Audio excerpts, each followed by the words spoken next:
الحمدللہ رب العالمین والصلاة والسلام علی خاتم النبیین۔ بندہ ناچیز کاشف مدنی ایک مرتبہ پھر آپ کی خدمت میں حاضر ہے اور آپ دیکھ رہے ہیں یوٹیوب چینل علامہ کاشف مدنی کو۔ پچھلی ویڈیو میں ہم نے وہ چیزیں سنی تھیں کہ جن سے روزہ ٹوٹ جاتا ہے، لیکن آج کی جو ویڈیو ہے اس کے اندر ہم انشاءاللہ العزیز وہ باتیں سنیں گے کہ جن سے روزہ ٹوٹ جاتا ہے اور کفارہ بھی لازم نہیں آتا، کیونکہ بعض صورتیں وہ ہیں کہ جن کے اندر کفارہ بھی لازم آتا ہے۔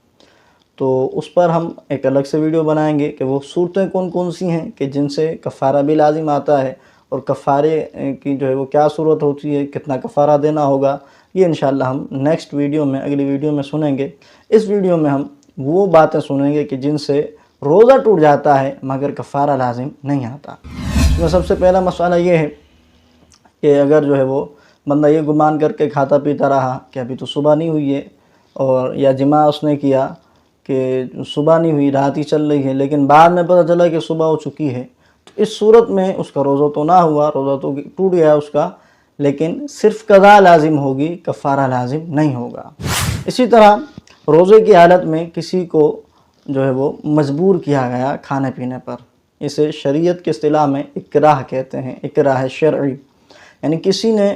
اس کو گن پوائنٹ پہ لے لیا یا ایسی دھمکی دے دی کہ عضو کاٹنے کی، ہاتھ کاٹ دے گا یا پاؤں کاٹ دے گا یا جان سے ہی مار دے گا، اور وہ بندہ ایسا ہے کہ اس کے بارے میں گمان ہو کہ جو یہ کہہ رہا ہے وہ یہ کر دے گا، تو اس صورت کے اندر شرعاً رخصت موجود ہے کہ آپ اس کی بات مان لیں،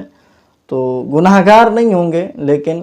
بھلے اپنے ہاتھ سے بندہ کھا لے تو روزہ اس صورت میں ٹوٹ جائے گا، قضا بھی لازم ہوگی لیکن کفارہ لازم نہیں آئے گا۔ اس صورت میں اکراہ شرعی کی صورت میں کفارہ لازم نہیں آئے گا۔ اگلا مسئلہ یہ ہے کہ کسی نے بھول کر کھایا پیا یا جماع کیا یا نظر کرنے سے اس کو انزال ہو گیا۔ اب ان صورتوں میں حالانکہ روزہ ٹوٹتا نہیں ہے، یا اس کو خود بخود کیا آ گئی، الٹی آ گئی، تو اس سے بھی روزہ نہیں ٹوٹتا، لیکن وہ سمجھا کہ میرا روزہ ٹوٹ چکا ہے، اب اس نے جو ہے وہ کچھ نہ کچھ کھا لیا یا پی لیا، تو اس صورت میں اس کا روزہ ٹوٹ جائے گا اور صرف قضا لازم ہوگی، کفارہ لازم نہیں آئے گا۔ اگلا مسئلہ سماعت فرما لیں کہ روزے کی حالت میں اگر کسی نے ناک میں دوائی چڑھائی تو اس سے بھی اس کا روزہ ٹوٹ جاتا ہے اور صرف قضا لازم آتی ہے، کفارہ لازم نہیں آتا۔ کسی نے پتھر، کنکری یا روئی یا ریت یا مٹی وغیرہ کھا لی، حلق سے اتار لی، تو ان صورتوں میں بھی اس کا روزہ ٹوٹ جائے گا لیکن کفارہ لازم نہیں آئے گا۔ بارش کا پانی یا اولا حلق سے اتر گیا تو اس صورت میں بھی روزہ ٹوٹ جائے گا اور کفارہ لازم نہیں آئے گا۔ بہت سارا پسینہ آیا، اس کو وہ پی گیا، یا بہت سارے آنسو آئے اس کو اور وہ منہ میں لے گیا اور حلق سے اس نے اتار لیے، تو اس صورت میں بھی صرف روزہ ٹوٹے گا، کفارہ لازم نہیں آئے گا۔ اسی طرح کسی کو گمان ہوا کہ سورج غروب ہو چکا ہے، اس نے کھانا پینا شروع کر دیا، لیکن بعد میں جب معلوم کیا تو پتہ چلا کہ سورج تو نہیں ڈوبا تھا، تو اس صورت میں بھی اس کا روزہ تو ٹوٹ جائے گا لیکن صرف قضا لازم ہوگی، کفارہ لازم نہیں آئے گا۔ اگر غروب آفتاب سے پہلے ہی سائرن بجنا شروع ہو گئے یا اذان مغرب ہونا شروع ہو گئی اور روزہ آپ نے افطار کر لیا، اور بعد میں پتہ چلا کہ اذان یا سائرن تو وقت سے پہلے ہی ہو گئے تھے، ابھی جو ہے وہ افطاری کا ٹائم ہی نہیں ہوا تھا، تو اس صورت میں بھی روزہ ٹوٹ جائے گا، صرف قضا لازم ہوگی، کفارہ لازم نہیں آئے گا۔ آج کل بے پرواہی کا دور دورہ ہے،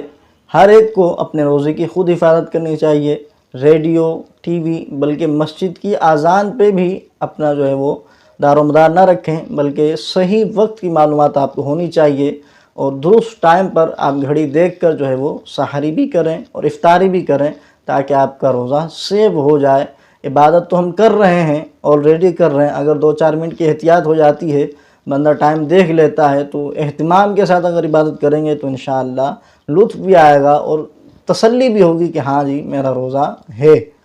اب یہ جو ہے بے تسلی والا کام ہو جاتا ہے، پتہ ہی نہیں ہوتا کہ کیا ہو رہا کیا نہیں ہو رہا، تو ہم صرف اگر مسجد کی سائرن پر اکتفا کریں گے یا اذان پر اکتفا کریں گے تو پھر تو مسئلہ کھڑا ہو جائے گا، اور جو ہے ہمارے روزے جو ہے وہ جھولے میں لٹکتے رہیں گے، پتہ ہی نہیں چلے گا کہ ہمارا روزہ ہوا یا نہیں ہوا۔ اگلا مسئلہ یہ ہے کہ اگر وضو کرتے وقت یا غسل کرتے وقت کسی نے کلی کی روزے کی حالت میں،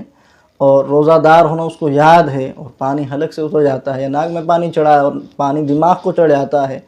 روزہ دار ہونا اس کو یاد ہے، تو اس صورت میں بھی اس کا روزہ ٹوٹ جائے گا لیکن صرف قضا لازم آئے گی، کفارہ لازم نہیں آئے. تو یہ وہ صورتیں تھیں کہ جن کے اندر روزہ ٹوٹ جاتا ہے اور قضا لازم ہوتی ہے، کفارہ لازم نہیں ہوتا. امید ہے کہ آپ کو سمجھ آ چکی ہوں گی. اگر کوئی مسئلہ آپ کو سمجھ نہ آیا ہو تو آپ کمنٹ سیکشن کے اندر وہ ضرور